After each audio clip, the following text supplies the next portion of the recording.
এইবার রেগে গেল প্রবাসীরা। প্রবাসীদের একটাই দাবি, আমাদের রিমিটেন্সের একটা টাকাও বাংলাদেশের ব্যাংকে দেওয়া হবে না। তাহলে চলুন প্রবাসীরা কি বলে আমরা একটু শুনি। সপ্তাহখানেক নেট কানেকশন বন্ধ করে দেশে গণহত্যা চালাইয়া পিস্তলের বুলেট শেষ করছো, আর এখন আবার নতুন অস্ত্র কেনার জন্য দিনে 4 ঘন্টা ব্যাংক খোলা রাখা প্রবাসীদের কাছে রেমিটেন্সের আশায় হাত পাচ্ছ।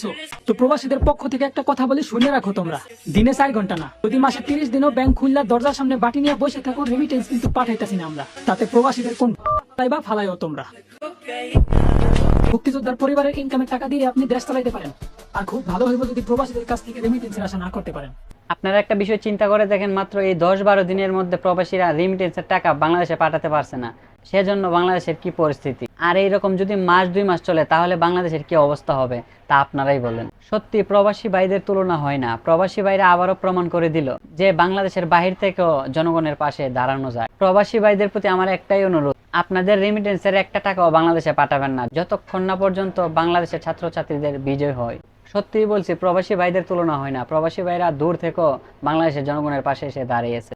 আর অথচ আমাদের বাংলাদেশের মানবতার ফেরিওয়ালারা তার আজকা চোখ তাকাতে অন্ধ। তারা নিশ্চুপ হয়ে রয়েছে। তাদের মুখে কোনো আজ চাউন, তাদের মুখে কোনো আজ প্রতিবাদ। সো বন্ধুরা, ভিডিওটা এই পর্যন্ত। ভিডিওটা ভালো লাগলে অবশ্যই লাইক কমেন্ট শেয়ার করে আমার চ্যানেলটাকে অবশ্যই সাবস্ক্রাইব করে রাখুন। আর ভিডিওটা বেশি বেশি করে শেয়ার করে দেন যাতে সবার কাছে পৌঁছাতে পারে।